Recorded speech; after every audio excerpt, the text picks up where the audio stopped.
भद्रं नोऽपि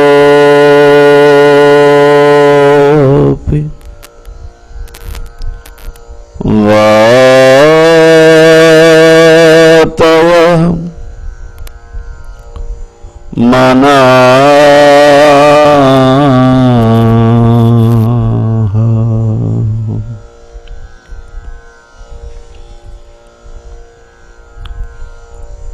ॐ शान्तिः शान्तिः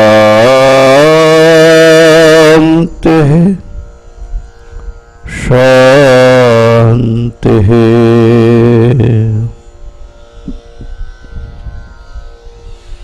ॐ शङ्करं शङ्कराचार्यं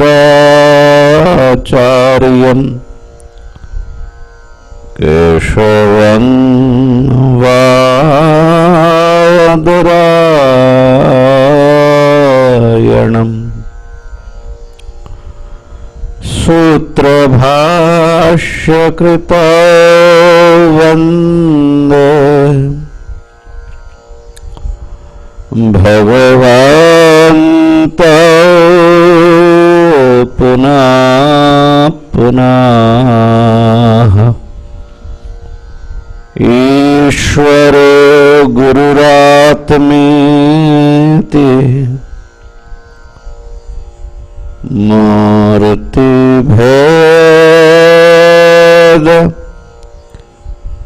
विभागिने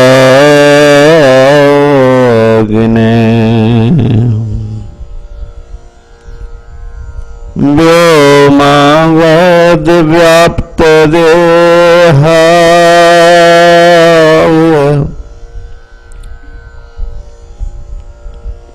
दक्षिणामूर्तये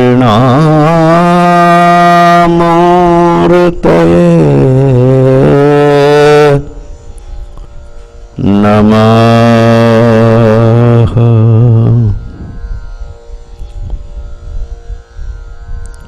ॐ शान्तिः शान्तिः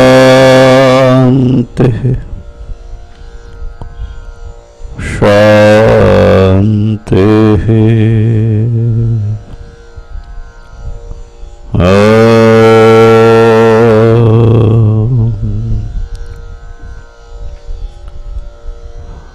हरि ओम हरि ओम हरि ओम।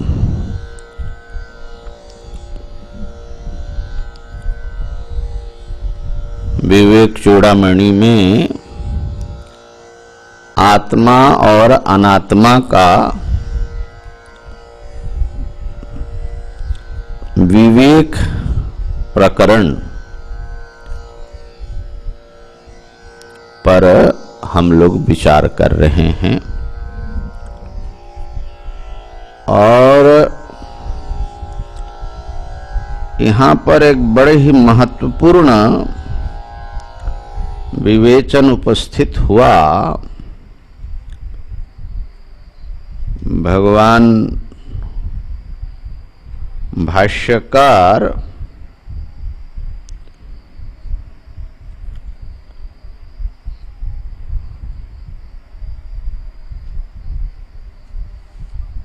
कह रहे हैं कि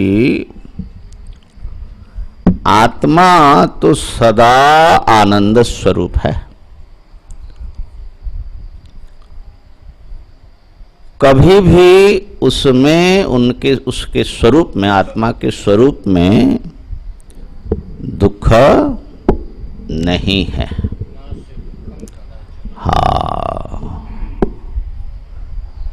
और उसमें युक्ति दिया जो सार्वजनीन अनुभव है, सबको अपने से अत्यंत प्रेम है और वो प्रेम जो है स्वाभाविक है, बिना कारण का, नित्य है और अत्यंत माने निरतिशय, जिससे अधिक और नहीं हो सकता।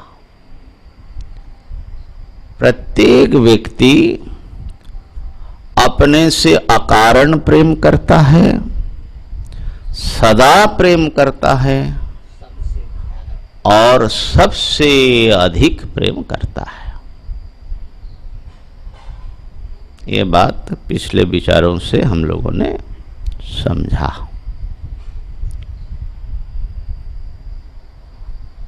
और प्रेम होता है जो सुख पदार्थ है उससे, सुख से प्रेम होता है। हमारा जो है प्रेम सुख से होता है। सुख देने वाले पदार्थों से भी प्रेम होता है, लेकिन वो सुख देते हैं इसलिए।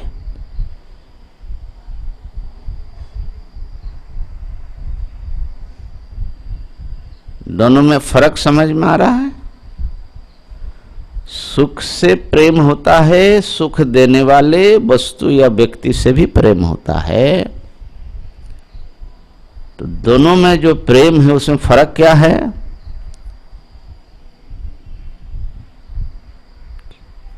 सुख में जो प्रेम है हमारा वो स्वाभाविक प्रेम है, उसके लिए कोई कारण का अनुसंधान करने की जरूरत ही नहीं पड़ती। हमारी प्रकृति ऐसी है कि हम सुख से प्रेम करते हैं। परंतु जो साधनों में या पदार्थों में हमारा प्रेम होता है, वो साधन या पदार्थ यदि सुख का साधन है तो हमारे प्रेम का वो पात्र है, और वही यदि सुख का साधन न रहे तो उससे हमारा प्रेम नहीं रहता। इसलिए सुख का साधन होने के कारण पदार्थों में प्रेम है, सुख में हमारा निर्निमित्तक स्वाभाविक प्रेम है। इतना अंतर है। समझ में आया? बात पकड़ में आ रही है? सुख से प्रेम क्यों है? आप क्यों सुख पसंद करते हो?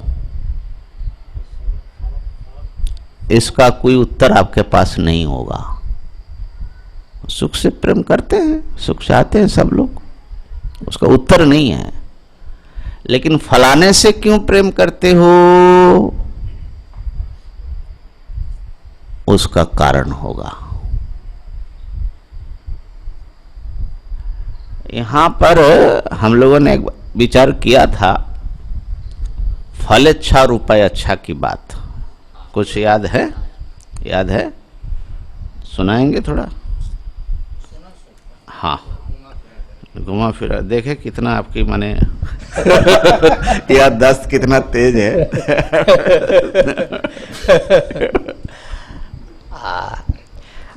हमारे जो इच्छाएं हैं उन सारी इच्छाओं के मूल दो विभाग हैं, एक फलेच्छा और एक साधन इच्छा। तो फलेच्छा का मतलब होता है जो अन्य इच्छा अनाधीन जो इच्छा होती है उसको फलेच्छा कहते हैं।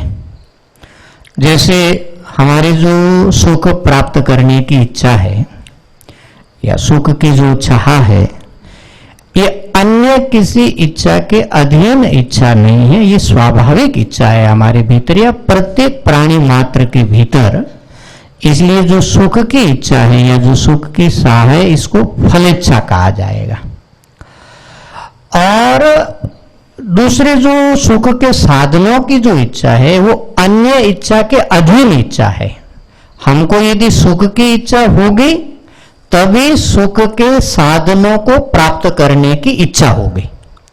तो सुख के साधनों में जो इच्छा है, धन आदि में, पुत्र इत्यादि में, वित्त आदि में जो इच्छा है, वो सुख की चाह की इच्छा के अधीन इच्छा होने से ये साधन इच्छा माना जाएगा। और जो अन्य इच्छा के अनधीन इच्छाएं जो होती है वो फल इच्छा होती है। ये विभाग है। ठीक है, थोड़ा कठिन करके बता रहे हो, मैंने शास्त्रीय शब्दावली में बताया ना।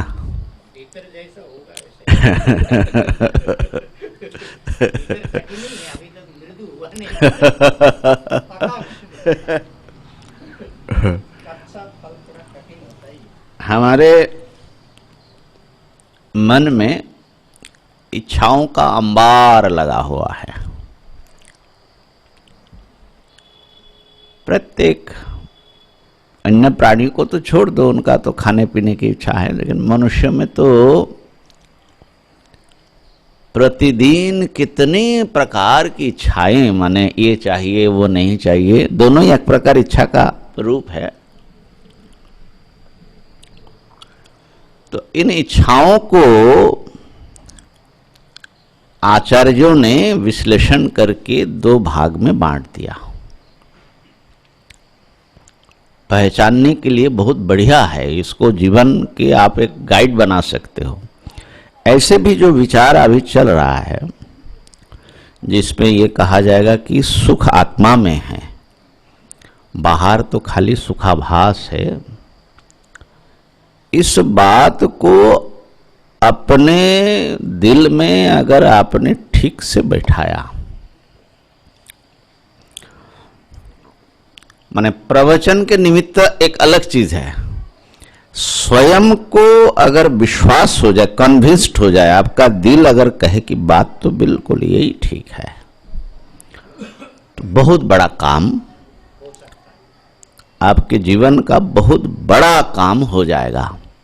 इसका मतलब है कि आपको लक्ष्य, जीवन के लक्ष्य का निर्धारण हो गया कि जिस सुख को हम ढूंढ रहे हैं वो सुख असल में बाहर नहीं है, वो हमारी अपनी आत्मा में है। तो ये बहुत बड़ी चीज, असल में ये जो वेदांत की वस्तु है वो तो व्यक्ति के स्वयं को समझाने का संवाद है। व्यक्ति अपने से संवाद कर रहा है, अपनी आत्मा से।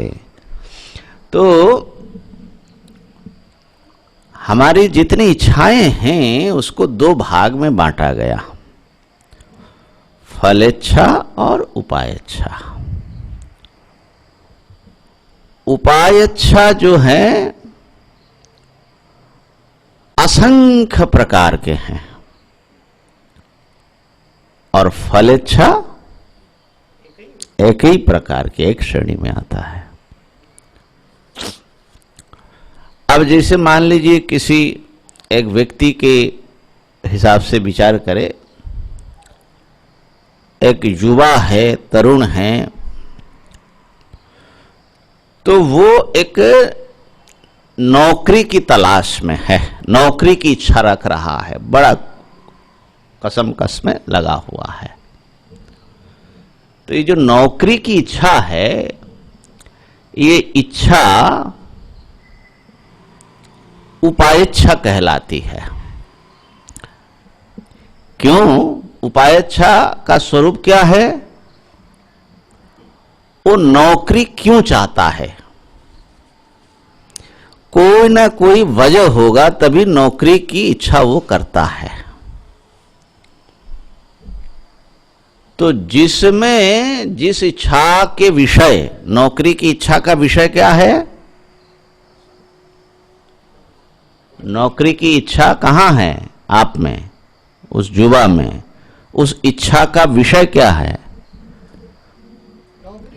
नौकरी। हाँ मैंने सोचे कि हम बड़े गुड़ कुछ पूछ दिए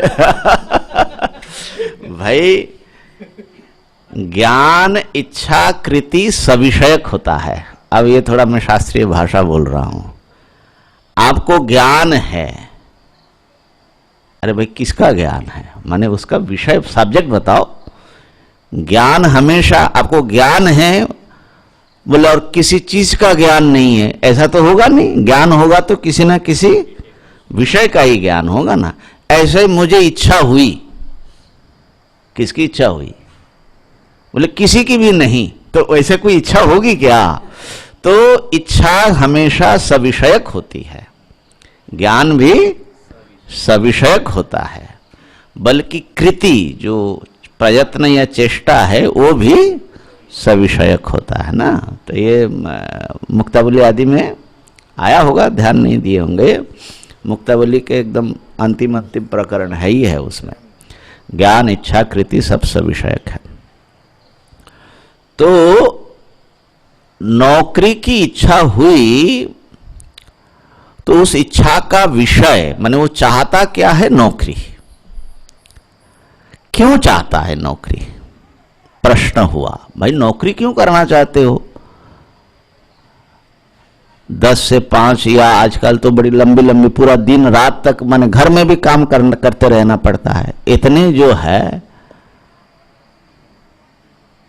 किसी चीज में अपने आप को खपा देना, बंधन में डाल देना, ये तो कोई छोटी मोटी बात नहीं है। नौकरी माने एक दिन की बात तो है नहीं।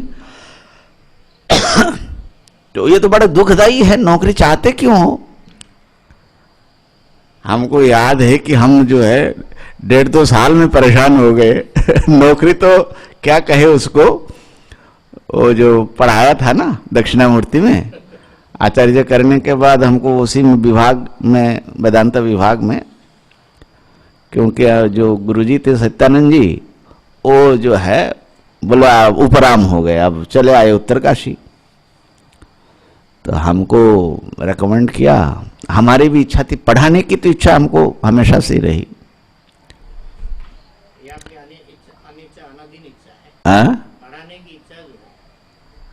नहीं, वो तो विचारणीय है। वो तो विचारणीय है। तो अब उसमें क्या है, 12 बजे से पहले पहुंचना है और उसमें कॉपी में साइन करना है, और विद्यार्थी रहे या ना रहे 5 बजे तक बैठना है। 12 से 5 बजे, 1 दिन 2 दिन, जब 2-4 महीने हो गए तो हमको बहुत अखरने लगा। अरे भाई ये तो बड़ी बंधन में पड़ गया। है ना। और दूसरी परेशानी थी, महीने के बाद जो तनख्वाह मिलता था तो उसमें साइन करके फिर पैसा लेना, वो बड़ा हमको पता नहीं, बड़ा अजीब लगता था कि भी सिग्नेचर करके, पैसे के लिए सिग्नेचर करके, जैसे नौकरी हो गया असल में। तो ये सब परेशानी होने लगी। तो मुझे समझ में आया कि नौकरी करना बड़ा कठिन काम है भाई, ये सबके बस की बात नहीं है। है ना, बड़े कमिटमेंट चाहिए नौकरी के लिए। एक बड़े विद्वान महात्मा बड़े उच्च पद पर सुना रहे थे एक बार, है अभी भी। तो वो थोड़ा सा माने भाषा उनकी थोड़ी कर्कश हो जाती है, पता नहीं क्यों। उस दिन थोड़े गुस्से वाले भी, गर्म हो जाते जल्दी। बोले समझ लो कि हम 2 टके का नौकरी जिंदगी में कभी नहीं किया।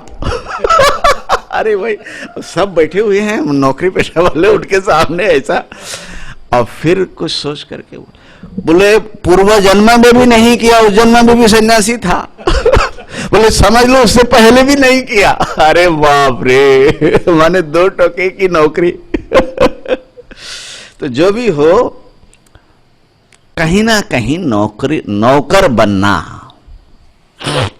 भैया अखरता है आत्मा को। भले ही लोगों को पता नहीं लगता पहले, लेकिन उसकी आत्मा को पता लगता है कि तुम किसी के दास बने हुए हो, वो एक अलग चीज है। तो फिर हमको एक बहाना मिल गया, गुरुजी ने कहा कि तुम नौकरी कर रहे हो और कुंभ मेला का व्यवस्था कौन देखेगा, फिर तुमको विदेश जाना है, ये सब कैसे होगा। तो हमने सोचा कि बड़ा जो है राहत मिला। एक तो गुरु सेवा दिखाने का गुरुजी ने कहा और हमने छोड़ दिया। और हम तो पहले से ही माने परेशान थे।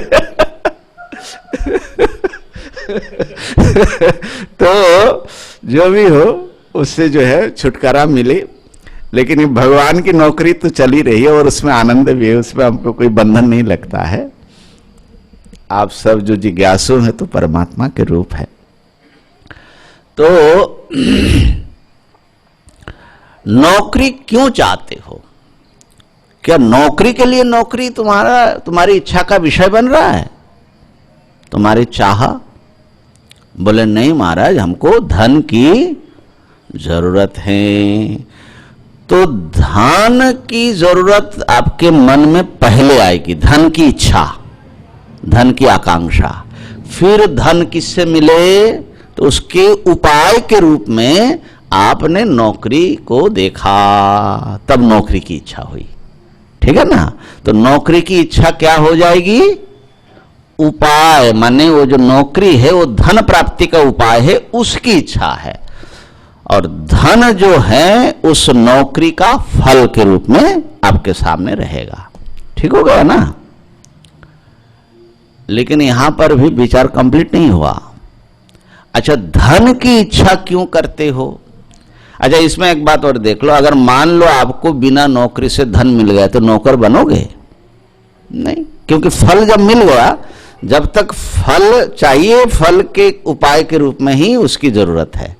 अब फल प्राप्त हो गया तो उसकी जरूरत नहीं। तो धन क्यों चाहिए? धन क्यों चाहिए? नारायण महाराज, धन चाहिए कि नहीं चाहिए?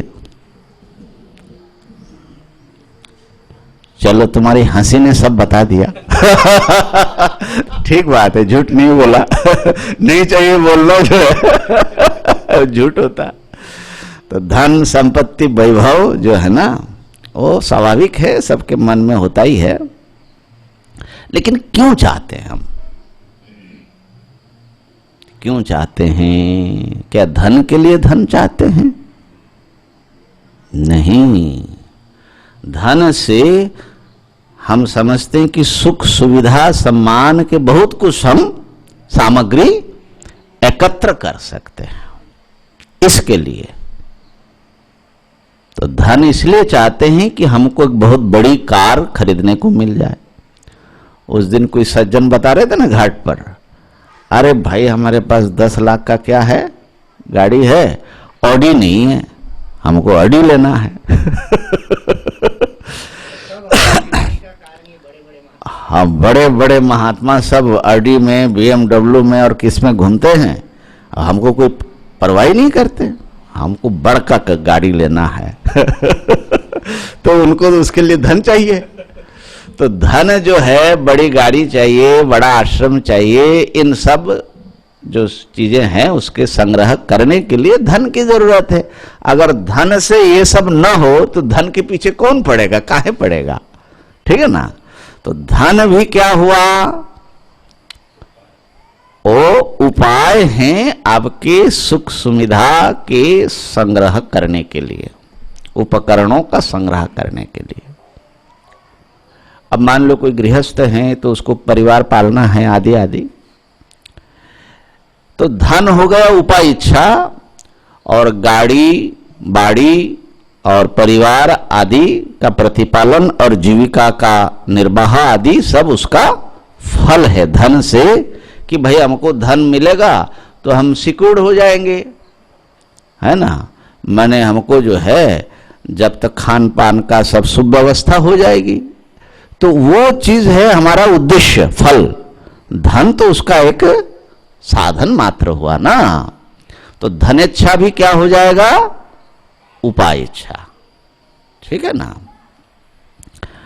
अब गाड़ी बाड़ी और जो जीविका की सुव्यवस्था है, ये क्यों चाहते हैं?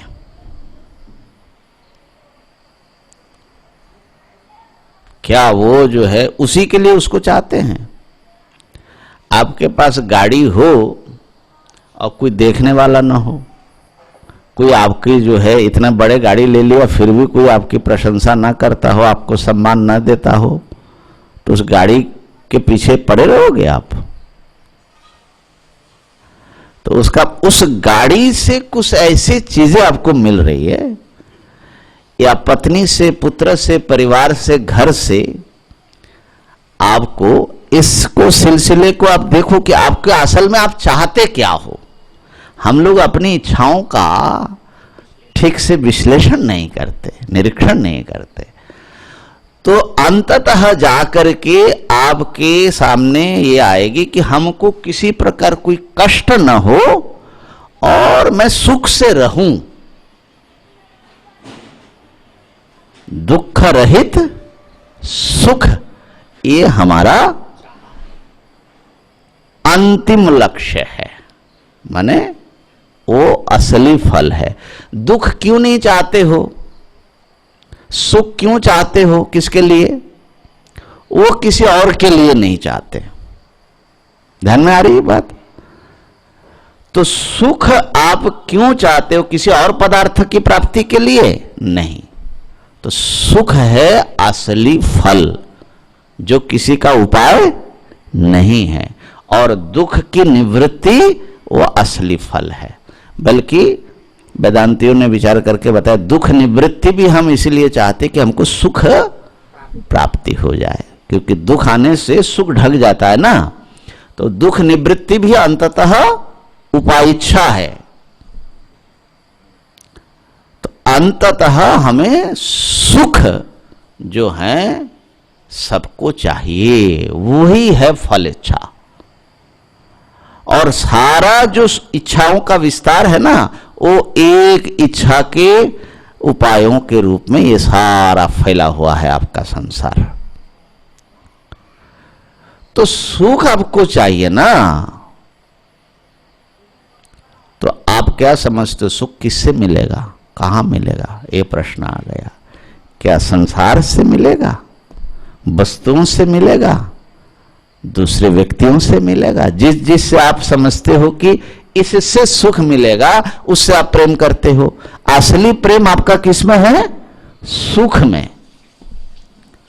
तो सुख जो है अकारण काम्य होता है, बिना और किसी के, वो बिना और निमित्त के सुख आपका प्रिय होता है। और सुख के साधन जिसको आप समझते हो, वो उसलिए उसके साधन के रूप में वो प्रिय होता है। अगर वो सुख देने में समर्थ न हो तो उसमें प्रियता, प्रेम नहीं होगी। बात पकड़ में आई ना? अब वेदांत शास्त्र कह रहे हैं कि जो आप सुख ढूंढते हो संसार में अपने से, माने आत्मा से भिन्न वस्तुओं में, वहां पर असल में सुख है नहीं। थोड़ी देर के लिए सुख मालूम भी पड़े तो समझ लो सुखाभास है, वो सुख भी आपकी आत्मा से ही निकली हुई चीज है। तो सुख का सब सुख चाह रहे, लेकिन सुख है कहां, इसका निश्चय होना, वो विवेक होना बहुत आवश्यक है। वो सुख है कहां? तो वेदांत बता रहे कि सुख तो भैया जो ढूंढने वाला है उसके अपने भीतर है।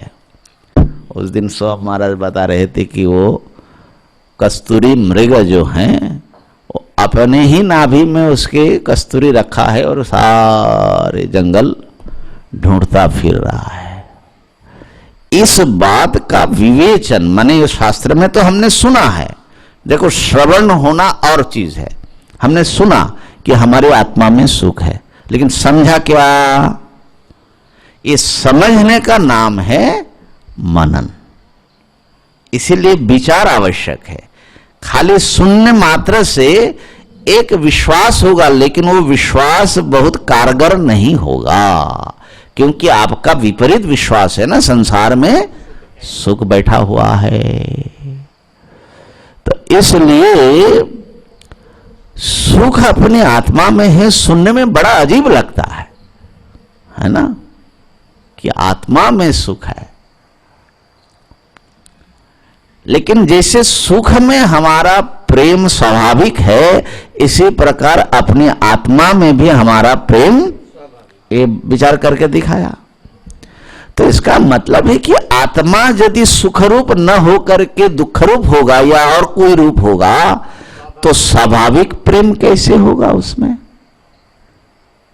तो इसलिए सुख और आत्मा पदार्थ एक ही हैं।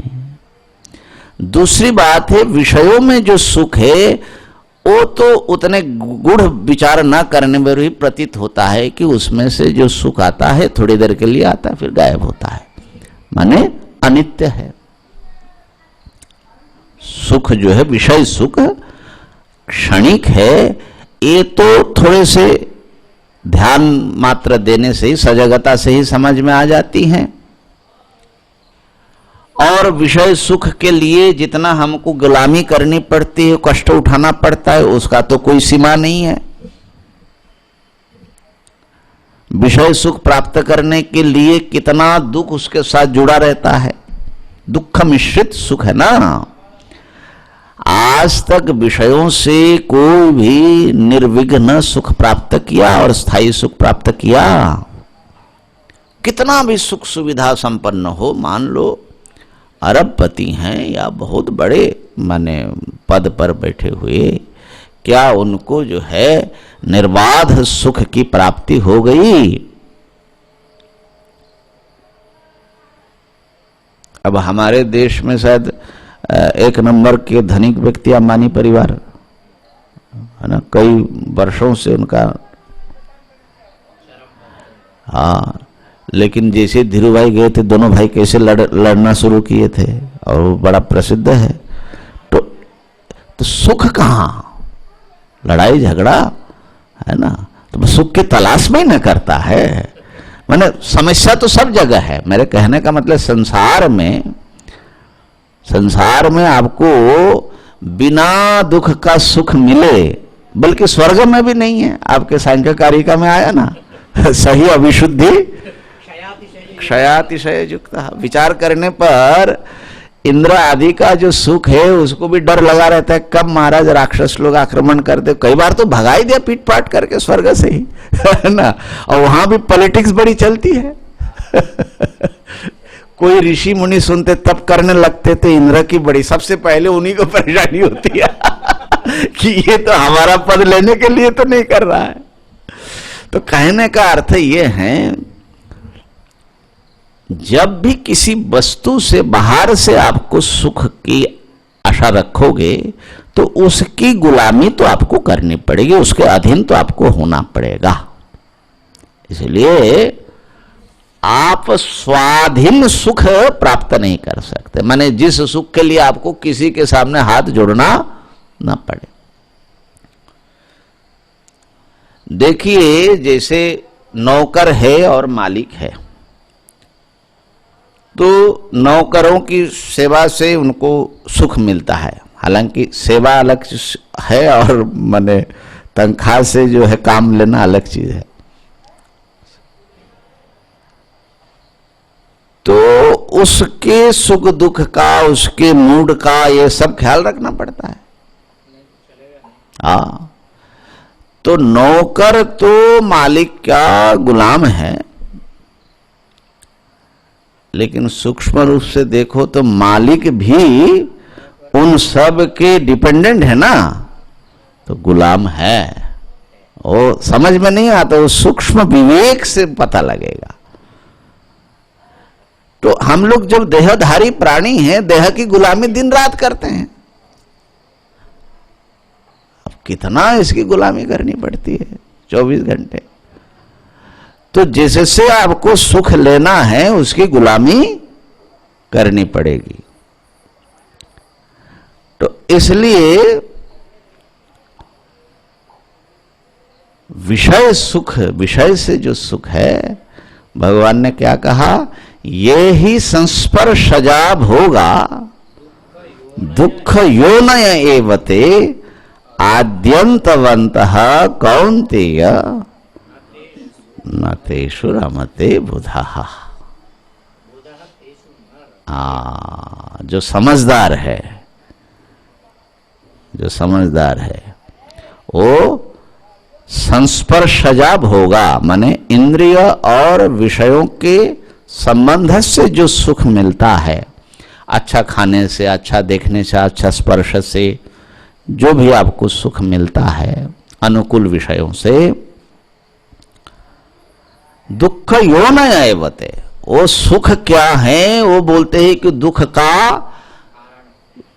के योनि है, दुख का खान है। दुख के खान से क्या निकलेगा, दुख ही निकलेगा। लेकिन पहले सुख सा मालूम पड़ेगा, उसके बाद फिर चालू होगा, है ना। निष्पिष्ट निम्ब गुटिका सदृशी स्वभावा, जैसे वो नीम के टेबलेट खिलाना है गोली, उसके ऊपर थोड़ा सा शुगर कोटिंग दे देते हैं, तो अब शुगर मीठा मीठा लगता है तो सब खाते हैं। अब जैसे ही शुगर कोटिंग हटेगा, सारा मोह जहर हो जाएगा है ना। तो इसी प्रकार ये शुगर कोटेड जो है दुख है, ये सब भाई बुरा नहीं मानना, हमारे सामने सब महात्मा लोग बैठे गृहस्थ जो सुन रहे हो जो है क्षमा करे, ये जो पत्नी है शुगर कोटेड है पुत्र है शुगर कोटेड है, तुम्हारा धन है शुगर कोटेड है, माने शरीर ही जब शुगर कोटेड है तब दूसरों का कहना क्या है भैया। जैसे ही कोटिंग हटेगा तो वो आपको परेशान करेगा। तो कहने का अर्थ ये है कि ये दुख योनय, भगवान की दृष्टि में ये सब के सब दुख के योनि है। और दुख के योनि कैसे हैं आपके योग सूत्र में वो पूरा बताया। परिणाम विरोधाच सर्वम, तथा कथित संसार सुख भी दुख है इन हेतुओं से। अब उस पर ज्यादा नहीं जाएंगे, हम विषय थोड़ा बढ़ जाएगा। तो एक तो दुख के कारण बन जाते हैं वो सब सुख। अच्छा, सीधे कारण न भी बने, घुमा करके कारण बनते। कैसे? एक बार हम आ रहे थे ट्रेन से, पता नहीं बॉम्बे से आ रहे थे, कहाँ बनारस जा रहे थे, एक सज्जन उसमें बैठे थे, अच्छे सज्जन, माने कोई बड़े पद पर नौकरी करते हैं। बात लगने लगी, कुछ सत्संग हुआ तो कहने लगे महाराज जीवन का आनंद तो हमको तब मिला जब हमारी पत्नी थी, लेकिन हमने उनको आदर उतना उसका महत्व तो समझा नहीं। क्या बात है, बड़ी दर्द निकल रही है। हाँ, कहा कि ऐसा है कि हमारा काम ही ऐसा है, कभी रात 12 बजे घर पहुंचते, 1 बजे घर पहुंचते, और जब भी हम घर जाए तो पत्नी जगी हुई मिले और हमारे लिए खाना गरम करके वो प्रतीक्षारत मिलती है, हम खा करके सो जाते थे। अब कुछ साल हुए, पत्नी गुजर गई, नौकर है, वो भोजन बना करके वो करके टेबल पर रख करके वो चली जाती हैं अपने चाबी ले करके। हम जाते हैं और फिर ठंडा ठंडा भोजन, कभी तो ऐसा मालूम पड़ता है बिल्ली खा गया हो, ऐसा हो, तो तब हमको याद आता है कि पत्नी ने हमारी कितनी सेवा की। बोलते बोलते उनके आंखों से आंसू लुढ़क आया। माने उम्र वाले 55 के होंगे। हमको बड़ी सिंपैथी हुई उनसे, लेकिन मन ही मन कहा जो सुख भोगा है ना उसको पूरा निचोड़ करके निकालना पड़ेगा। पत्नी ने जो सुख दिया रह करके, वो अब जाने के बाद जो है वो दुख का कारण बन जाता है। हर विषय महाराज, विषय का स्वरूप क्या है?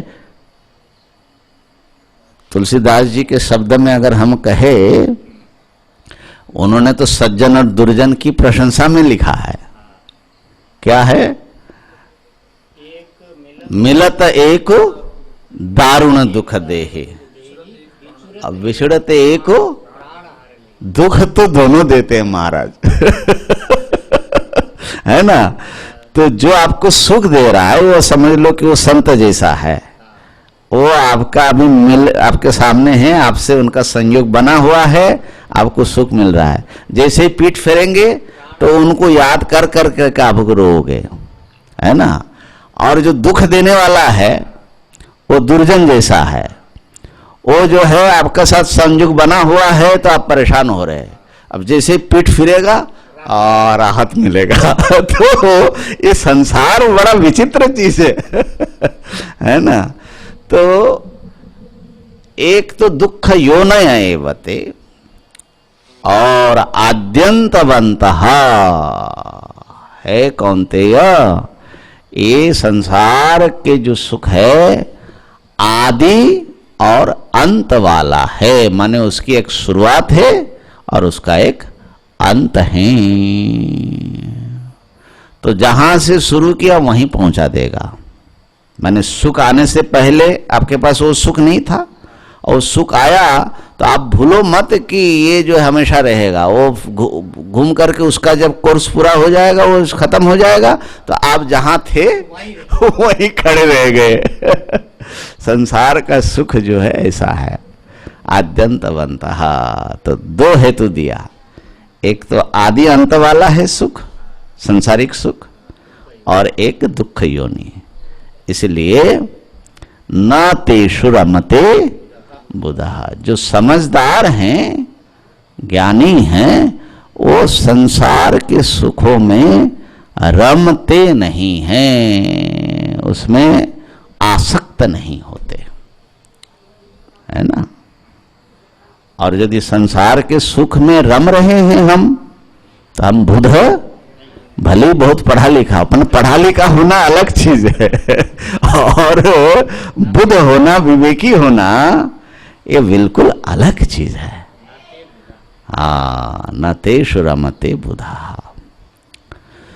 तो अब यहां विचार ये आता है वेदांत में कि विषय में भी जो सुख है, वो तो विषय में सुख मान करके ये क्षणिक है और अनेक दुखों का कारण है, इसलिए उससे वैराग्य उत्पन्न होना चाहिए। लेकिन असल में विषय में सुख विषय का है ही नहीं है, विषय का धर्म ही नहीं है वो सुख। वो तो आत्मा के ही सुख रूपता की एक छाया कुछ देर के लिए उसमें पड़ जाती है। आत्म सुख ही विषय में प्रतिबिंबित होता है, तो भ्रांति से विषय में हमको सुख भासता है। वो सुख विषय से निकला ही नहीं है, वो आपके भीतर से निकला।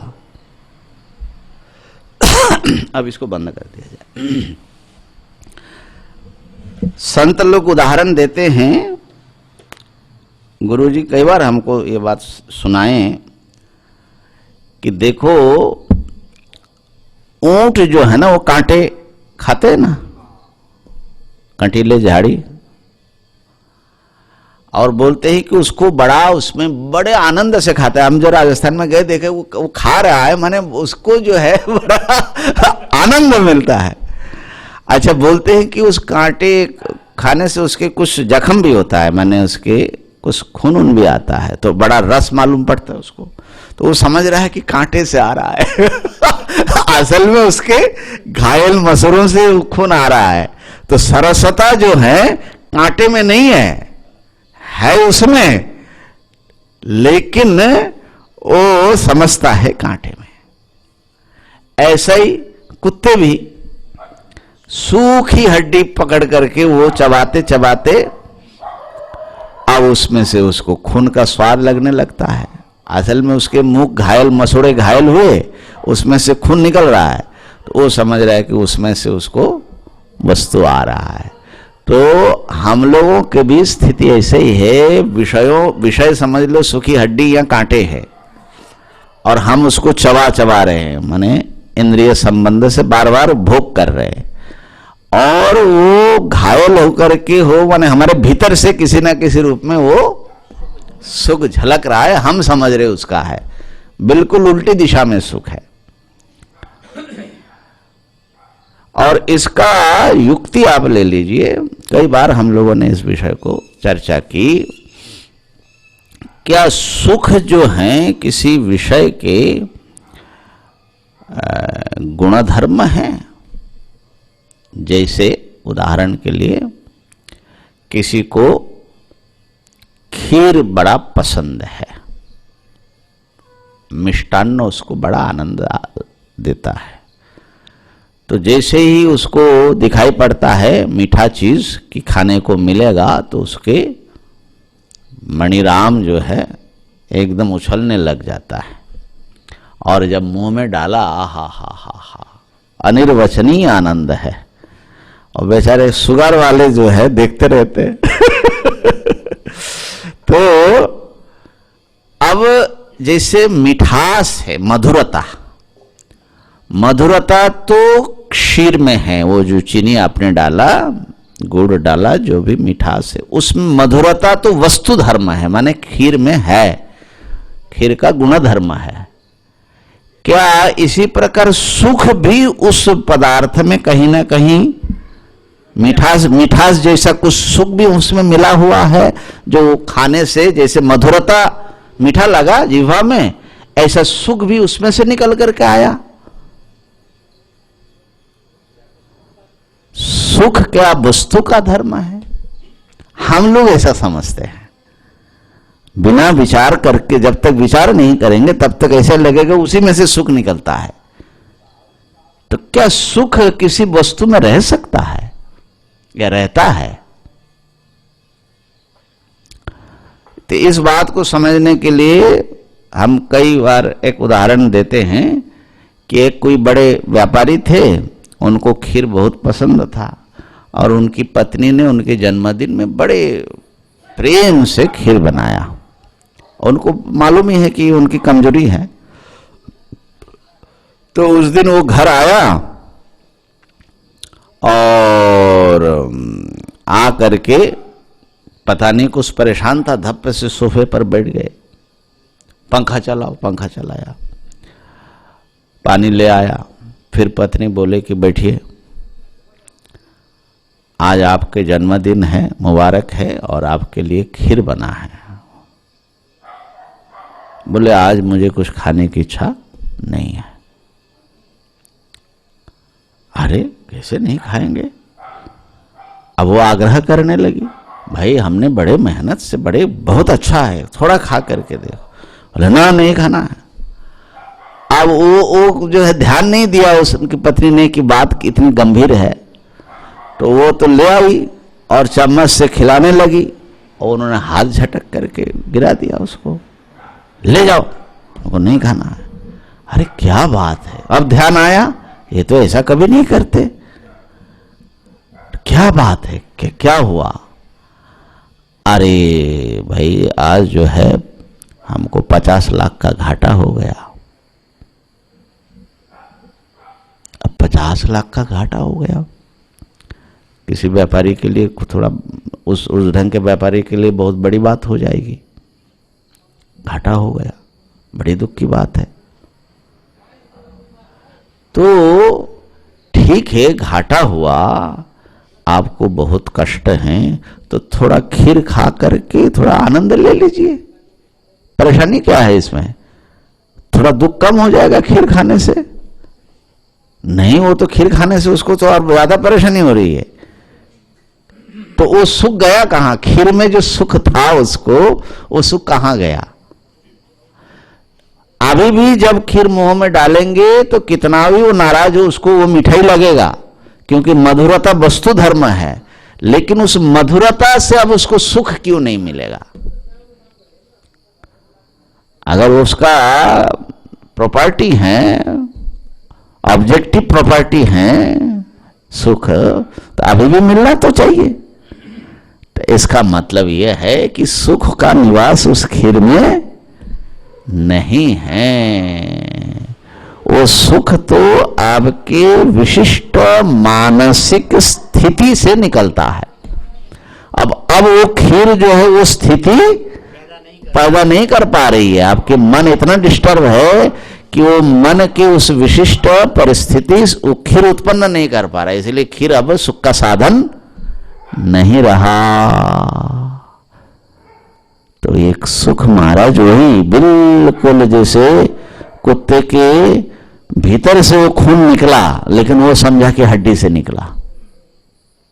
ऐसा ही हर विषयों में जो हमारा सुख है, पत्नी में, पुत्र में, किसी में भी, वो कहीं ना किसी रूप में आपके भीतर से, आपके मन की विशिष्ट दशा के अनुसार, आपकी आत्मा से वो निकली है। इसलिए आत्मनस्तु कामाय सर्वम, ये इस गहरे अर्थ में भी इसको आप लगा सकते हैं। लेकिन हम लोग इतना विचार नहीं करते, तो बार बार उस विषय में हम ड्राइव करते रहते हैं कि उससे मिले, उससे मिले। एक कथा जो है हमने सुनी थी, आज थोड़ी कथा ही करने लगे, चलो ठीक है है ना, कि सुख माने, अच्छा देखो, जिससे सुख मिलता है ना, वो वस्तु हमारे प्राण माने जैसा प्रिय होता है। अगर बहुत निरंतर उससे सुख मिल रहा हो ना, वो प्राण प्रिय हो जाता है, इतना प्रेम होता है। लेकिन वही बात है कि उसमें अस्थिरता है। तो विषय में जो हमारे प्राण अटक जाते हैं, इसका एक उदाहरण सुन लो, कथा एक संत जी थे, कोई गुरु थे किसी मठ के, बड़े सरल थे और उनके अधीन कुछ शिष्य रहते थे, उनको ये वेदांत और ये सब जो है सुनाया करते थे, आध्यात्मिक ट्रेनिंग चलती थी। तो एक दिन वो निकले, पैदल ही चलते थे, तो गांव के भीतर से जो रास्ते होते हैं, वो छोटे छोटे रास्ते हैं, उससे जो निकल जा रहे थे, कहीं उनको जाना था। तो किसी, वो गांव के रास्ते कैसे है ना, वो घर के पीछे से उधर के सामने बड़े विचित्र ढंग के होते हैं ना, तो जाने लगे।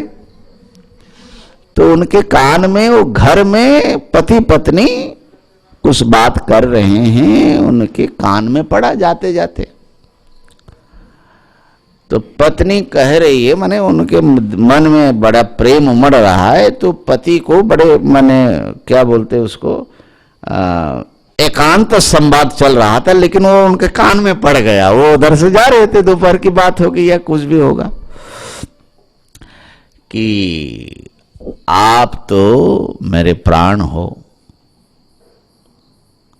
आप तो मेरी आत्मा हो, आप मेरे सब कुछ हो, ऐसा ऐसा। आप क्या क्या कहते रहे होंगे, हमको तो पूरा ट्रेनिंग नहीं है उसका हम तो कल्पना ही कर सकते तो अब उनके कान में पड़ा तो उनका कान खड़ा हो गया। अच्छा, बड़े भोले थे, बोले कि उनके मन में विचार आया, बोले आप मेरे प्राण हो, आप मेरी आत्मा हो, आप मेरा सब कुछ हो। तो अब वो जहां जाना था वहां गए नहीं, एकदम वापस लौटे। आश्रम में आए, आकर के उन लोगों का घंटी होती थी, हर चीज घंटी में चलता है आश्रम में, आरती हो, पंगत हो, और इमरजेंसी कुछ तब भी घंटी पड़ती। तो ढंग ढंग घंटी बजाए, अब सब चले दौड़े। गुरुजी ने कहा सभागार में पहुंचो, बहुत गंभीर बात एक चीज है। आए, बोले कि भाई आज मैंने एक ऐसा ज्ञान प्राप्त किया जो पहले नहीं था, मैं जानता ही नहीं था।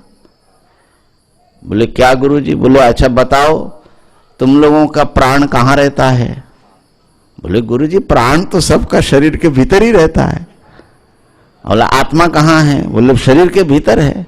बोले नहीं, गलत बात है, बहुत लोगों का प्राण बाहर रहता है, बहुत लोगों की आत्मा बाहर रहती है। बोले ये कैसे गुरुजी? बोले वो बता रही हैं, तुम मेरे प्राण हो, तुम मेरी आत्मा हो। तो बहुत लोगों के प्राण जो है ना, वो आत्मा तिजोरी में रहती है।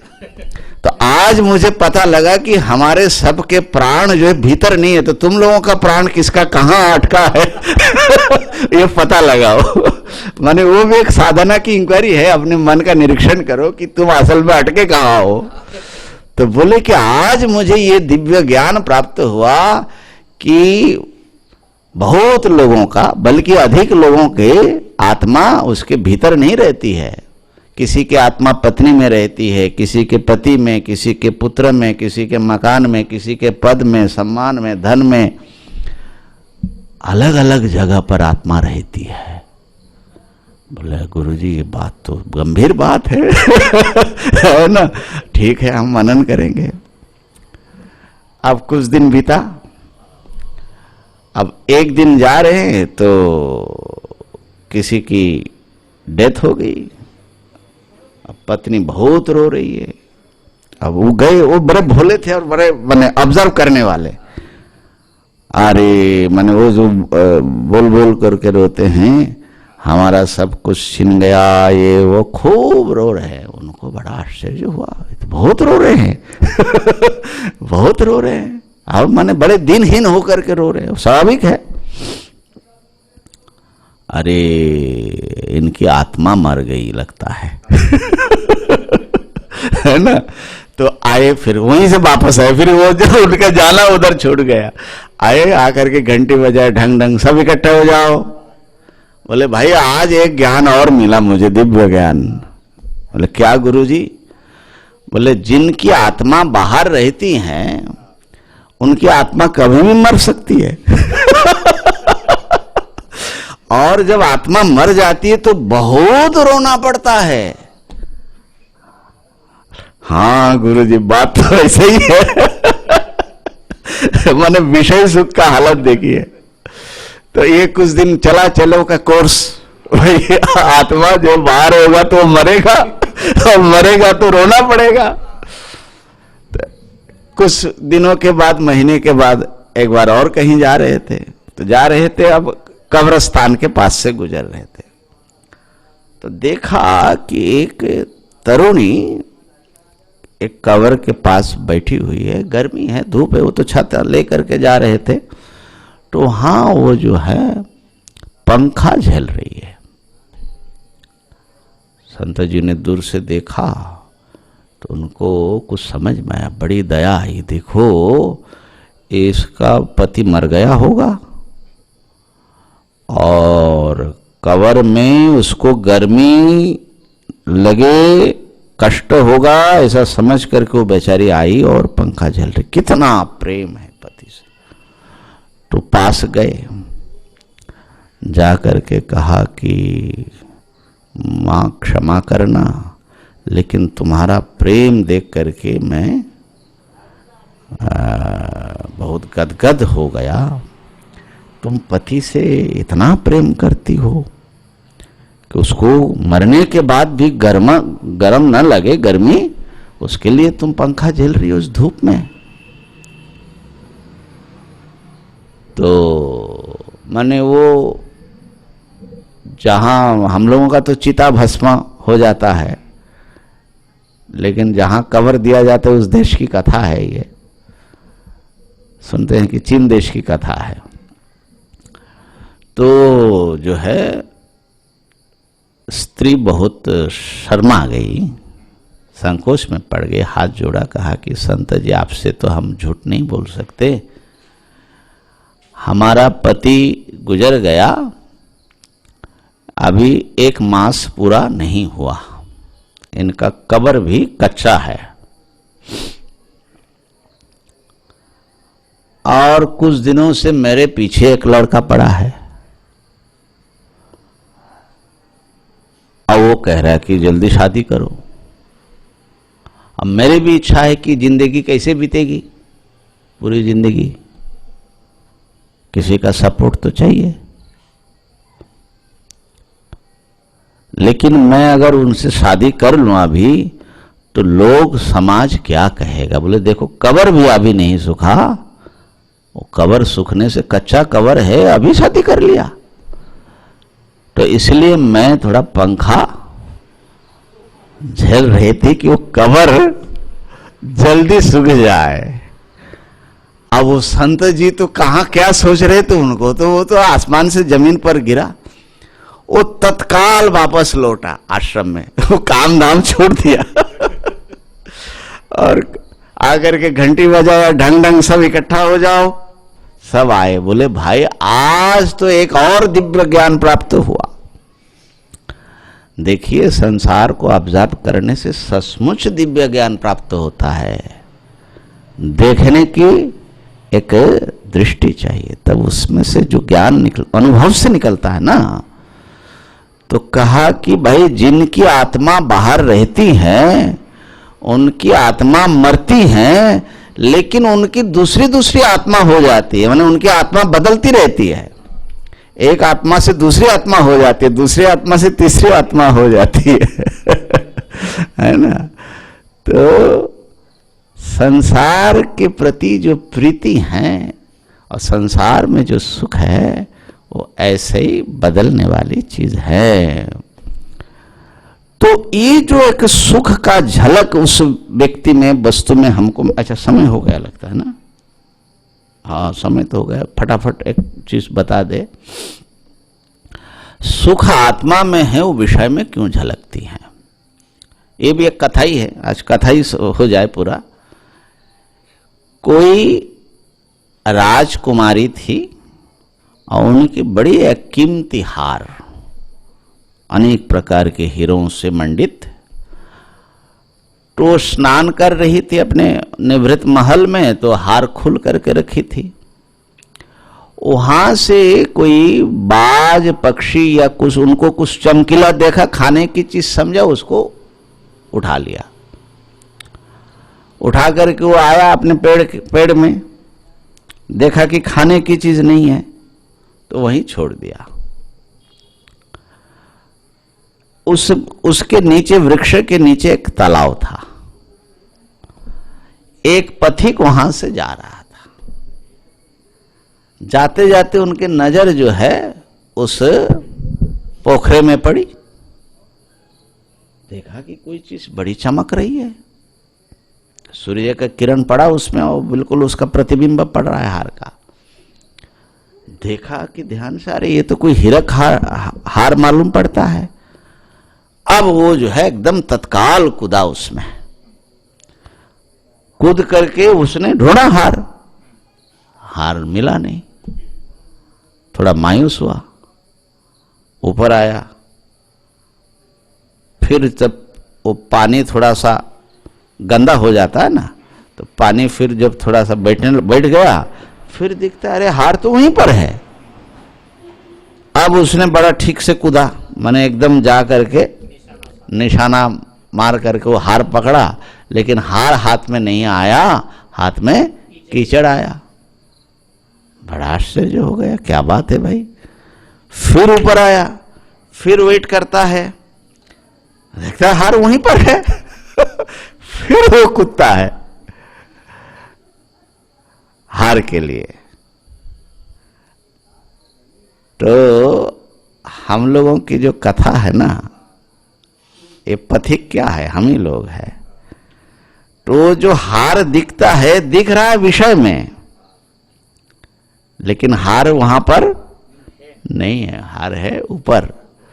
अब वो जो है कुत्ता है हार प्राप्ति के लिए, और उसके हाथ में कीचड़ आता है।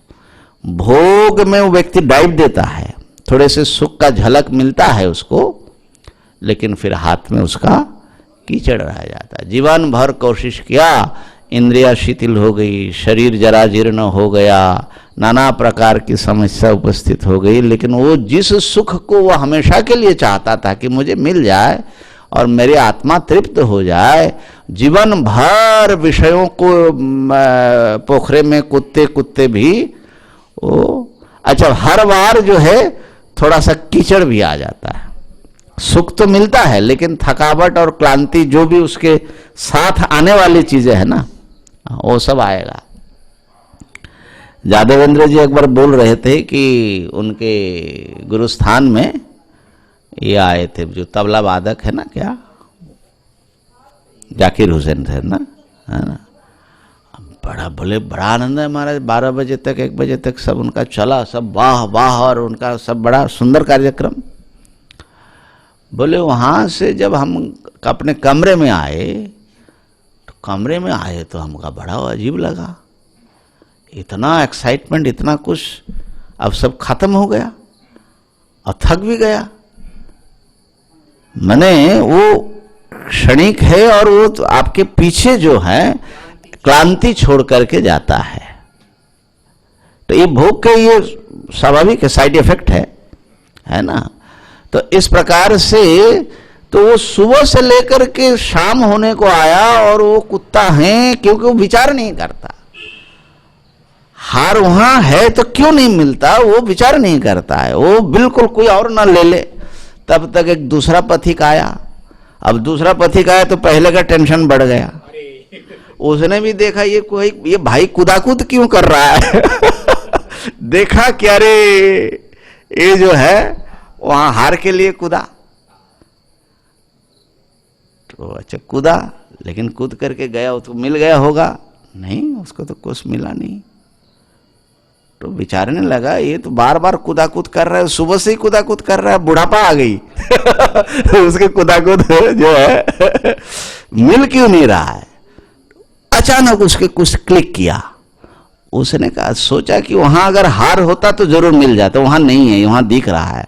दिख रहा है मतलब कहीं और तो नहीं है। ऊपर देखा, वो हार लटक रहा है, वो पेड़ पर चढ़ गया और हार का मालिक बन गया। तो ये भोगी और योगी, वो जो तालाब में कूद रहा है, विषयों में बार बार डुबकी लगा रहा है, वो भोगी है, उसको असली हार नहीं मिलेगी, उसको तो हार का आभास खाली मिलता है। और जो पेड़ पर चढ़ जाता है, जहां हार है वहां पहुंच जाता है, उसको वो हार मिल जाता है। वो योगी है, वो उल्टी डायरेक्शन में है, तो सुख वहां नहीं। योन्त सुखंतराराम तथांतर ज्योतिरेव सयोगी ब्रह्म निर्वाणम ब्रह्मभूतोधिगच्छति। और क्या है, भगवान ने कहा सुखम अत्यंतम अश्नुते, है ना, न तेषु रमते बुधः, उसके आगे वाला श्लोक है ना,